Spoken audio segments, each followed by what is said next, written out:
Biglaan ang pangyayari, Bob. Arum inanunsyo na sa buong Amerika ang magiging laban nga po ni Casimero Cuadro Alas at Naoya Inoue. And bago tayo magpatuloy, pa-like and share naman bilang suporta sa ating YouTube channel. Well, mga kaibigan, napakainit po na pinag-uusapan sa Amerika, Pilipinas at sa Japan ang nalalapit at napipintong laban nga po ng ating angas ng Pinas, pambato ng Pilipinas at halimo ng Japan na Naoya Inoue. Well, nilinaw na nga po yan ni Bob Arum ngayong 2024 ay posibleng mas mapaaga ang kanilang match-up. Kompleto so far lahat ng pangailangan. May mga nag-sponsor na po ng milyon-milyon at kahit nga po ang mga kilalang top boxing promoter din sa Amerika ay handang mag-sponsor at makihalubilo at makisama dito sa laban nga po ni Inoue at Casimero. Natural kasi pupusta sila sa laban.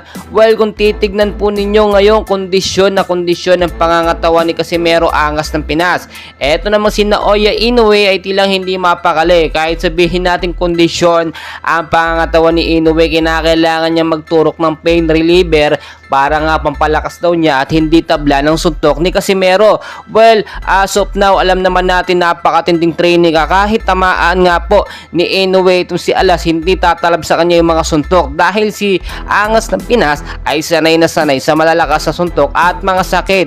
Well, mga kaibigan, yung final announcement nga po ay talagang ilalabas within this week or sa mga susunod na buwan dahil inaabangan na po yan ng husto.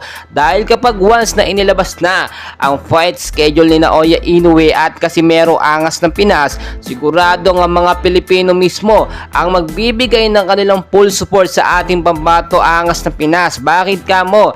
Ilang beses na pong tinalo ng mga Hapon ang ating mga Pilipino boxer. Sunod-sunod po ang ating pagkatalo at hindi pa tayo nakakabawi. Ilan na ang natalo sa atin at napabagsak ng mga Hapon.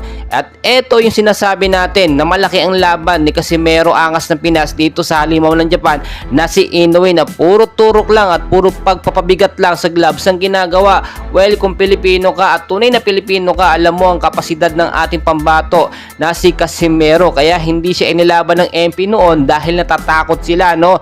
Dahil alam nyo naman, ang boxing ay business din. Pero kapag ka may tapat na boksingero, lalaban po yan kahit maliit lang ang kanyang kitain. Basta maitaas lamang ang karangalan ng bansang Pilipinas. Kaya naman tuloy-tuloy ang ating suporta sa ating pambato angas ng Pinas. Si Casimero Cuadro Alas na po, no, ang panibago talagang mag-aangat sa Pilipinas sa larangan ng boxing. Yung ibang mga boksingero natin sumusuko na, no, nawawala na ng pag-asa, pero never say die itong si angas ng Pinas. Well, mga kaibigan, patuloy ko po kayong i-update and please huwag kalimutan mag-like and subscribe for more boxing updates sa Pilipinas.